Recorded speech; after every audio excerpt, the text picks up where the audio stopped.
வணக்கம், நான் Hema Subramanian. Welcome to home cooking Tamil. இப்போ நம்ம மோர் குழம்புனாலே எல்லாருக்குமே ரொம்ப பிடிக்கும். அதுலேயும் வெண்டைக்காய் மோர் குழம்புனா அது ஒரு தனி ஸ்பெஷல் தாங்க. அது எப்படி செய்யறதுன்னு பார்க்கலாம்.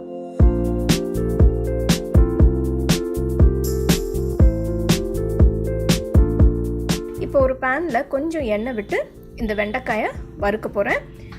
இதுக்கு நான் 50 கிராம் வெண்டைக்காய் எடுத்திருக்கேன். வெண்டைக்காயை 1/2 இன்ச் பீஸுக்கு நறுக்கிக்கோங்க. பாதி வெந்த உடனே கொஞ்சோண்டு உப்பு போட்டு நல்லா வதக்கி வச்சுருங்க. வெண்டைக்காய் நல்லா கோல்டன் ப்ரௌன் கலரில் இருக்குது. இந்த வழுவழுப்பும் இல்லாமல் நல்லா இருக்குது. இது எடுத்து தனியாக வச்சுருங்க. மோர் குழம்புக்கு ஒரு மசாலா பேஸ்ட் அரைக்க போகிறேன். இதுக்கு 3 சின்ன வெங்காயம், 2 பல்லு பூண்டு, 2 பச்சை மிளகாய்,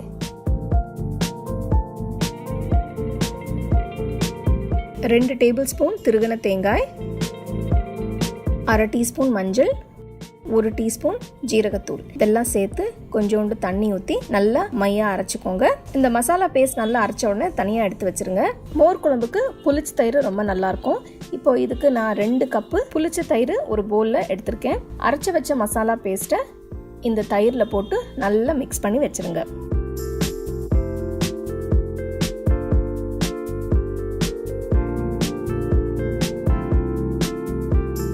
அடுத்தது இப்போ தாளிக்க போகிறேன். இதுக்கு ஒரு பேனில் கொஞ்சம் எண்ணெய் விட்டு இதில் கொஞ்சம் கடுகு, ஜீரகம், காஞ்ச மிளகாய்,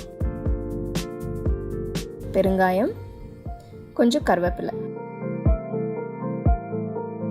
கடுகு பொரிச்ச உடனே இந்த வறுத்து வச்ச வெண்டைக்காய் துண்டுகளை அதில் சேர்த்து ஒரு 2 நிமிஷம் ஃப்ரை பண்ணிக்கோங்க.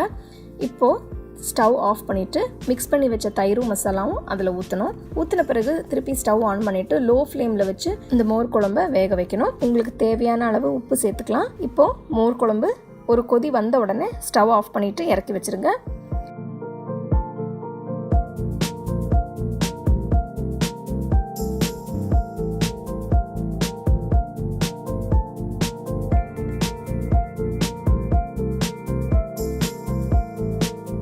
ரொம்ப அருமையான, ரொம்ப சுவையான வெண்டைக்காய் மோர் குழம்பு தயாராக இருக்குது.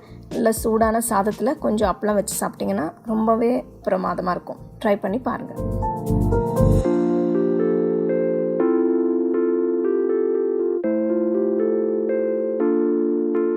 இந்த ரெசிபி உங்களுக்கு பிடிச்சிருந்தா லைக் பண்ணி, ஷேர் பண்ணி ஹோம் குக்கிங் தமிழுக்கு சப்ஸ்கிரைப் பண்ணுங்கள்.